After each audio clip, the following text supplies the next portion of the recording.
Good day everyone, I am Sharina May Rarugal from Grade 8 and today we will be discussing about the Module 15 and 16 which is the stock control and inventory and the international marketing. So now let's proceed to the first topic which is the stock control. Stock control, or otherwise known as inventory control, is used to show how much stock you have at any one time and how you keep track of it. So, pag sinabing stock control, ito yung pag-inventory or pagbibilang ng mga goods or finished products na meron tayo sa ating warehouse na maaari na nating ibenta, or at the same time, it can also be moved na. So, in addition, stock controls are pertaining to the available goods that are being directly sold to our customers and updated siya more often, unlike sa inventory. Then the next question is, what is the importance of stock control? So, through the use of stock control, malalaman natin kung mayroon pa ba tayong items na gagamitin in our manufacturing. At the same time, through the use of stock control, malalaman din natin kung mayroon pa ba tayong stocks or kailangan na ba ng production team na gumawa ng new product para magkaroon pa tayo ng stocks that we are going to sell to our customer. So the next topic is inventory. When we say inventory, it is the goods that your company handles with the intention of selling. It might be raw materials that you buy and turn into something entirely new, or it might be a bulk product that you break into its constituent parts and sell separately. So inventory could even be something completely intangible, software, for instance. So, ang inventory naman ay ang paglilista or pagre-record ng mga items natin or mga raw materials na ginagamit para makagawa ng finished product. So, in inventory, we talked about the raw materials or some spare parts or items na ginagamit for manufacturing for a finished products or output. While sa stock naman, ang tinutukoy natin doon is yung mga finished goods na. Kaya tinawag siyang stock. Stock na lang yan kasi ibebenta na yan sa our customer. So now, the question is, what is the difference of stock and inventory? So when we say stock, it is pertaining to the goods only. A store item in a warehouse for sale and can be moved more often, like kailangan siyang i-update lagi or almost every day, while inventory, it is a sum of raw materials, work in progress, and finished goods that use to create a product. Ito yung mga what a company is on hand and in warehouse nila and used to manage less often, unlike sa stocks. Because stocks are always or more updated like almost every day, unlike kay inventory na may specific time lang siya kung kailan siya magre-record ng mga raw materials na gagamitin para sa finished product. And now, for more further discussion regarding the inventory, let me call the next reporter, which is Mr. Meru, to discuss about the types of inventory. I am Marquinho Meru and my topic is types of inventory. Number 1, finished goods or for sale goods. This is the products that you sell to your customers. So, ito yung mga ready to sell na products. Yung mga wala nang kailangan gawin, ganun. Gaya lang ng mga cellphone, yung mga sapatos, o kaya yung mga motor. Yung mga pwede na bang ibenta sa merkado, yung mga wala nang kulang na parts, o kaya yung mga TV, mga ganun. Yung mga finished products na wala nang kailangang ikabit. Number 2, raw materials, the inventory used to make your finished goods. So ito naman yung para mabuo yung isang product, kailangan mo ng mga parts niya. Kunyari, cellphone. kailangan mo ng battery niya para gumana, ganun. O kaya yung motor, kailangan niya ng gulong.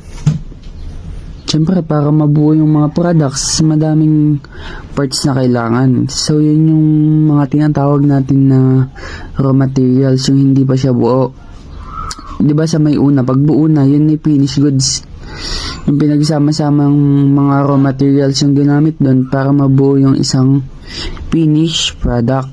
Number 3, work in progress. Essentially unfinished goods, inventory that is partway through the manufacturing progress. So, ito yung mga yung mga products na ginagawa pa lang na hindi pa natatapos. Example is yung kunwari may ginagawang kotse, nakakabit na yung body niya, yung may gulong na, pero hindi pa naayos yung kanyang interior and hindi pa nalalagyan ng mga design or pintura. So sa madaling salita, yung work in progress, may progress na pero hindi pa natatapos. Marami pa siyang kailangang gawing process para maging isang ganap siya na finished products na pwedeng ibenta sa merkado. Number 4, MRO goods. MRO stands for maintenance, repair, and operating. This is the inventory used to support the manufacturing process. So dito, ito yung mga gamit ng kailangan para sa pag-repair, pag-support nung kunyari, i-maintain yung isang product para maging maayos pa rin ito mag-function. For example, sa may motor, di ba kailangan araw-araw na ilang buwan bago natin i-change oil yan?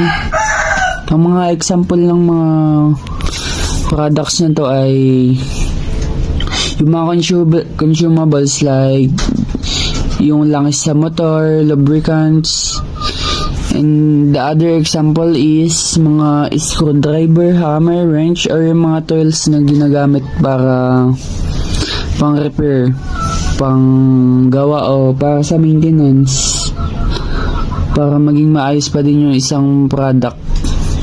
Number 5, safety stock. The additional inventory you keep in store to deal with supplier shortages or surges in demand.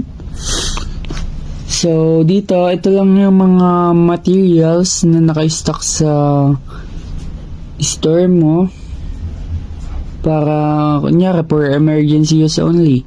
Naubusan lang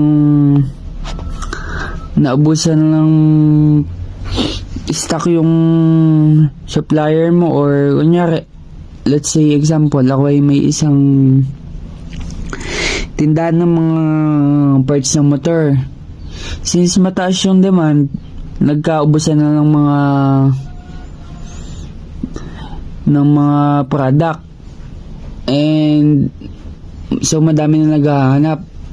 Since may safety stock kayo, mga naka-stock mo inventory for emergency use only, ganun, yun muna yung ibebenta mo habang nag-aantay ka ng resupply sa mismong supplier mo.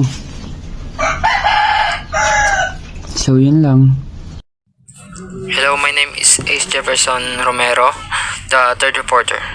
For my topic is about physical inventory and perpetual inventory.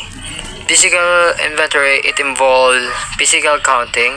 Pag sabing physical counting, there's a person na nagbibilang ng actual quantity of goods. Sa perpetual inventory naman, gumagamit sila ng automated methods like barcode scanning. Even though they are both aimed to track and manage inventory, magkaiba naman sila ng objective. Ang goal or objective sa physical inventory is to make sure na yung actual number of product is magmamatch doon sa record. Pag hindi nagmatch sa record, makikita natin yung na may problema. So, it's either na misplace yung product or nanakaw or iba pa. Ang goal naman ng perpetual inventory ay to provide immediate and accurate information about sa stock para na din ma-prevent yung stock outs and overstocks. Sa next is stocks and inventory turnover or inventory turnover. Sa pamagitan naman nito, mapakita natin kung gaano ka-efficient na ma-manage ng company yung inventory. Kasi pag mataas ang turnover, meaning may kakayahan yung company na magbenta at mag-restock ng mabilis. So, ibig sabihin, maganda yung kita ng kumpanya, maganda yung cycle, so mas maraming income. Good day everyone, my name is Patricia Fernandez, the fourth reporter from the group, and I will be discussing what is international marketing. International marketing is the application of marketing principles by industries in one or more than one country. It is possible for companies to conduct business in almost any countries around the world. So thanks to the international advances in international marketing. So international marketing refers to the activities a company undertakes to promote and sell products or services in markets outside its home country. It involves developing strategies that consider cultural, economic, political, and legal differences among various countries. The goal of international marketing is to expand businesses, reach beyond domestic borders, capitalize on global opportunities, and address unique challenges associated with diverse international markets. These may involve adapting products, adjusting promotional campaigns, and navigating various distribution channels to effectively engage with the global audience. So why you should start selling internationally? So one of the main reasons why you should start consider selling internationally is the size of the global market you'll be opening up. Expanding your business internationally can offer several compelling advantages. By selling internationally, you can access new markets, diversify your customer base, and tap into additional revenue streams. It allows you to reduce dependence on a single market and can provide opportunities for growth that may not be available domestically. International sales also enable exposure to diverse cultures and consumer behavior, fostering innovation and adaptation. So overall, venturing into international markets can enhance your company's competitiveness and contribute to long-term business sustainability. Good day to all. This is Gilbert V. Velarde, the fifth reporter of this group under Module 16, International Marketing. Before I get started, let's talk about selling internationally or e-commerce. In here, consumers tend to look up on international marketplaces, purchase products they can't get at home. Kung meron man, may mas mga murang options abroad. Dito rin may introduce natin yung international shopping. And yung international shopping, accessible siya to customers through e-commerce, meaning merchants are taking their business globally. Ngayon naman, let's talk about global market on why international sellers enter international market. Siyempre, una, they're just trying their luck to expand their business overseas. O kaya ito yung mga probable reasons. Una ay to increase sales, o kaya naman due to high demand, or to provide choices or alternatives for the consumers to pick and choose and eventually purchase. And for last, an overseas seller can offer cheaper prices compared to domestic markets. Ngayon naman si sellers. Sellers who are planning to expand their e-commerce business internationally for the first time must develop a strategy before they start their business overseas. And for that to happen, here are the 5 key areas to contemplate. The first one, select the market that makes the most sense in your business. Dapat aralin ni seller yung target market niya. Sama dito yung demand, yung competition, yung seasonal purchasing patterns o kung kailan madalas mabili yung isang certain product, and yung pricing. Pangalawa naman, choose the right channels. The choice of marketing channels depends on various factors. Pwedeng ito ay dahil sa product type, target market, and company resources. Ang isang seller can make or use marketing channels through social medias such as Facebook, Instagram, and TikTok. They can also use other platforms such as Google and YouTube. Number 3, think about payment options. Sellers must offer payment options that are preferred by consumers in their target market. Dito, pwedeng ang sellers ay magpabay through cards, yung debit or credit accounts, or through loan. Halimbawa, sa kilala nating Orange app, yung SPay Later, or through e-wallet or GCash. And yung pinakagamit ng lahat, yung cash on delivery or COD. The fourth one, get to grips with tax rules and regulations. Think of international market as an extension of their domestic market. Sellers must learn about your target market's tax rules and regulations and apply them to your product. And they must let customers know about any additional fees upfront. Syempre, lahat ng to takes part on the accountability ni seller. Kaya, dapat alam rin ni buyer kung ano nga ba yung mga binabayaran niya. For example, as an international online seller in the Philippines, it is important to comply with certain tax laws to avoid legal issues and penalties. Here are some of the tax laws that international online sellers in the Philippines should know. So first of the four is registering for taxes. Registering for taxes as an international online seller is important to ensure that you comply with tax laws. You can obtain a tax identification number or TIN by visiting any BIR offices or through the online TIN registration system. After obtaining a TIN, you can register with the BIR by visiting the nearest BIR office or the BIR's online registration system. You must submit the necessary documents such as your TIN and business registration to complete the registration process.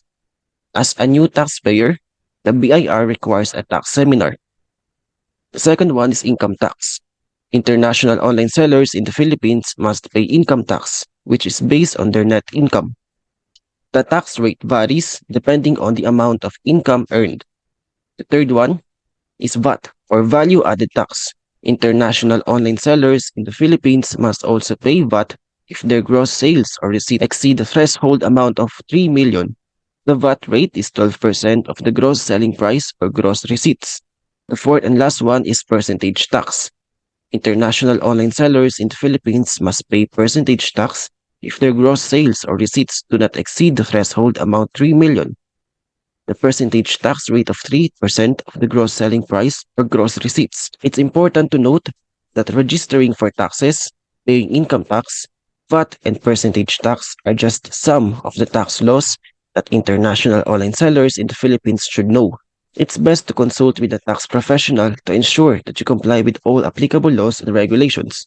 And for the fifth key area is establish your international returns policy. Sellers' return of products is possible in customer and cross-border sale, and returns policy vary depending on legislation on how these are handled in the market, and sellers' returns policy must comply with all applicable local laws. Sellers must be clear about any restocking or return fees if you are to offer refund or store credit. And to manage this, seller must set up local return center or partner up with logistics company to manage and simplify the process domestically. That's all for my report. Salamat po. Good day everyone, I am Christine Judy Guzman. So I will be the sixth reporters for this last group. So I will be discuss the final thoughts, trade barriers and the two forms of trade barriers, which is tariff and non-tariff. Final thoughts. Another crucial aspect to consider is your e-commerce customer service, as you will be managing queries from customers in another time zone. You will need to consider how to handle issues that come up outside office hours. Kung baga, ito yung mga huling pag-iisip na namamahala sa marketing. So, ito yung hakbangin sa marketing na tumutulong or isinasagawa sa paggabay sa hinaharap na paggawa ng desisyon sa larangan ng pamamahala sa marketing. Kaya nasabi siyang final thoughts kasi ito na mismo yung final thoughts or pag-iisip na ginawa nila sa buong pamamahala. So, let's proceed to trade barriers. So, when we say trade barriers, it is our government-induced restrictions on international trade. According to the theory of comparative advantage, trade barriers are detrimental to the world economy and decrease overall economic efficiency. Ito yung hadlang sa kalakal o isang tinatawag na taripa. Ang taripa ay ang buwis na ipinataw sa mga inaangkat o niluluwas na kalakal sa pagitan ng mga malalayang bansa. Isang anyo ito ng alituntunin ng kalakalang pambanyaga at isang pulisya na binubuwisan ang mga banyagang produkto upang himukin o protektahan ang domestikong industry. May dalawang forms ang trade barriers, which is tariff and non-tariff.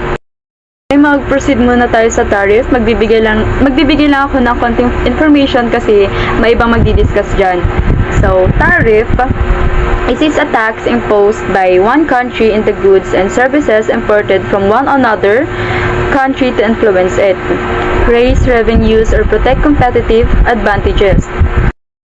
Ito ay isang buwis na ipinapataw ng isang bansa sa mga kalakal at serbisyo na import mula sa ibang bansa upang maimpluwensyahan ito, pataasin ang mga kita o protektahan ang mga bentahe sa kompetisyon. Non-tariff barriers is a way to restrict trade using trade barriers in form other than a tariff. Non-tariff barriers include quotas, embargoes, sanctions, and levies. As a part of their political or economic strategy, some countries frequently use non-tariff barriers to restrict the amount of the trade they conduct with one another country. Ito ay isang paraan upang paghigpitan ang mga kalakal gamit ang mga trade barriers sa isang anyo, maliban sa isang taripa. Kabilang sa mga hadlang na walang taripa ang mga kota, embargo, parusa at mga pataw. Bilang bahagi ng kanilang pampolitika o pang-ekonomikang diskarte, ang mga ilang bansa ay madalas na gumagamit ng mga hadlang na walang taripa upang mahigpitan ang dami ng kalakal na kanilang isinasagawa sa ibang mga bansa. For my part, I will be called on Mr. Chetla Versosa to discuss the examples of non-tariff. So, ang topic ko po is yung mga examples of non-tariff barriers, and first example po nito is yung license. So, ano nga ba yung license? Ang license is ito yung parang pagbibigay sa isang individual or sa isang group ng isang special permission para magbenta ng kanilang ng product or services ng isang brand.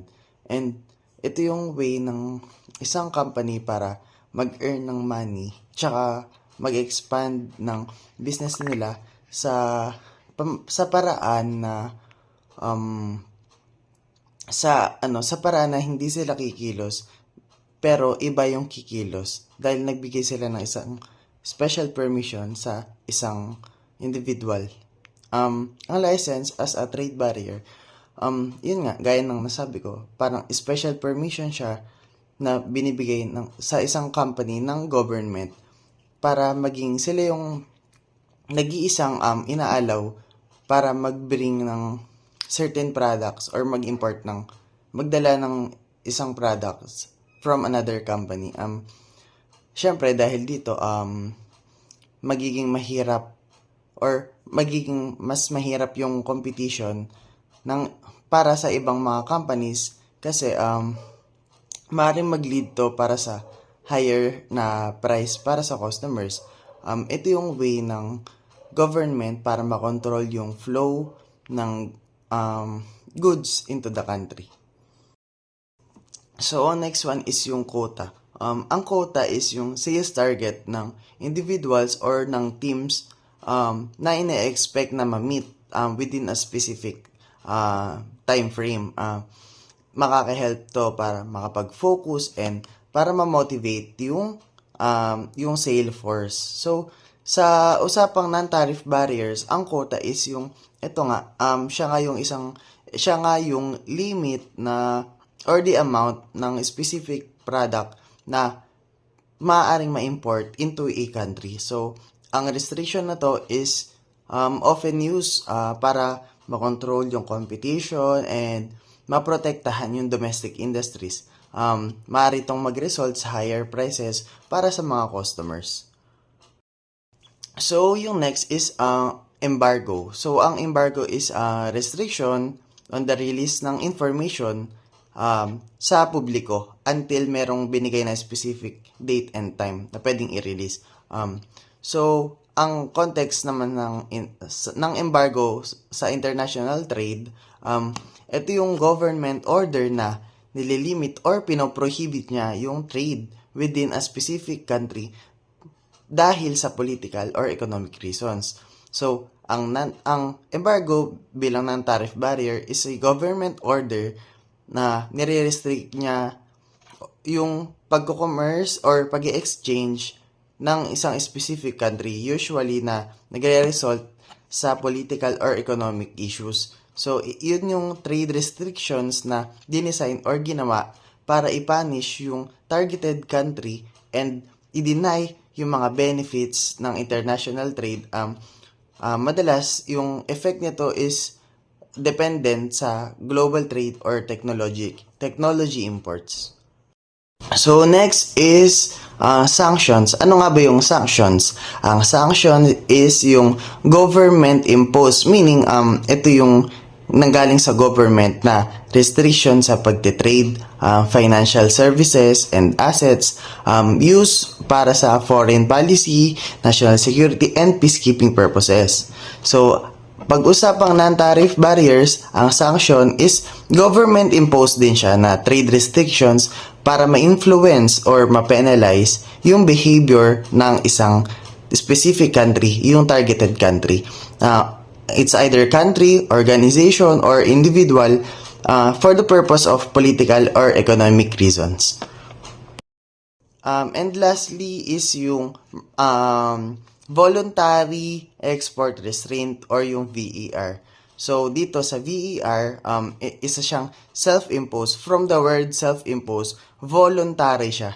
And nililimit niya yung quantity of goods na may export ng isang country from this country to another country. So, this VER or voluntary export restraint, it is used para protektahan yung domestic industries and maaari itong mag-lead into a higher prices for the customers. So, yun lang po yung mga examples of non-tariff barriers. Thank you! My name is Roxanne Mendigrin. I am the 7th reporter from this group.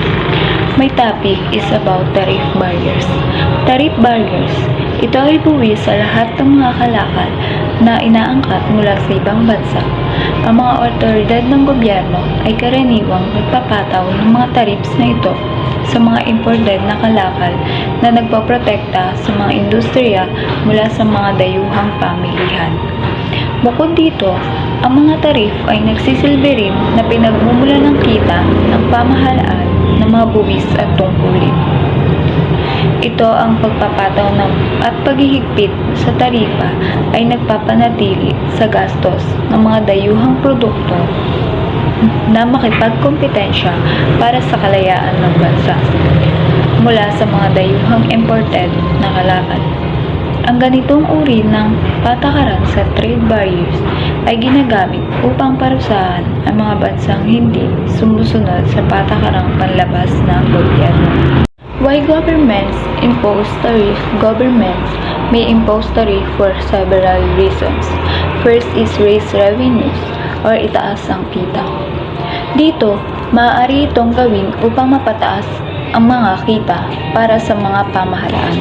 Ang ganitong uri ng tariffs ay tinatawag na revenue tariff at hindi idisenyo upang paghigpitan ang mga pag-import. Next is protect domestic industry. Dito, maaaring gumamit ang mga pamahalaan ng mga tariffs upang makinabang ang mga particular na industriya. Kadalasan ginagawa ito upang protektahan ang mga kumpanya sa trabaho. And next is protect domestic consumer. Dito, sa pamamagitan nito, ang mga produktong gawa sa ibang bansa ay mas mahal. Ang mga tariffs ay maaaring gawing mas kaakit-akit ang mga alternatibong ginagawa sa loob ng bansa. Ang mga produktong ginawa sa bansang may kaunting regulasyon ay maaaring makapinsala sa mga consumer. And last is protect national interests. Dito, ang mga tariffs ay maaaring gamitin bilang extension ng patakarang panlabas dahil ang kanilang pagpapataw sa pag-export ng isang kasosyo sa kalakalan ay maaaring gamitin upang magsagawa ng economic leverage. Next is non-tariff barriers. Ito ay hadlang sa kalakalan na naghihigpit sa pag-import o pag-export ng mga kalakal sa pamamagitan ng paraan. Tinutukoy ng WTO o World Trade Organization ang iba't ibang hadlang na hindi tarif sa kalakalan.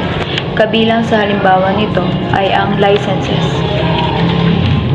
Ito ay isa sa pinakakaraniwang instrumento na ginagamit ng mga bansa para i-regulate ang pag-import ng mga kalakal. Ang sistema nito ay nagpapahintulot sa mga autorisadong kumpanya na mag-import ng particular na kalakal na kabilang sa lisensyadong kalakal. Next is quotas.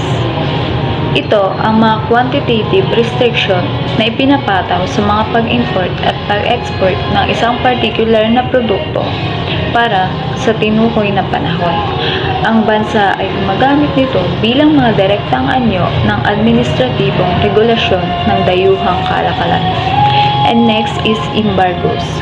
Ito ay kabuuang pagbabawal ng kalakalan sa mga particular na kalakal at maaaring ipataw sa mga pag-import o pag-export ng mga kalakal na ibinibigay mula sa mga particular na bansa. Ito ay mga legal na hadlang sa kalakalan at maaaring ipatupad ng mga pamahalaan ang mga naturang hakbang upang makamit ang particular na layunin sa ekonomiya at politika. Last is import deposit. Ito ay isang anyo ng regulasyon sa kalakalang panlabas na nangangailangan ng mga importer para magbayad sa sentral na bangko ng bansa na isang tiyak na halaga ng pera para sa isang tiyak na panahon. Ang halagang ibinayad ay Good morning everyone, my name is Melody Casiano. I will be the last reporter and I will be discuss how non-tariff barriers work.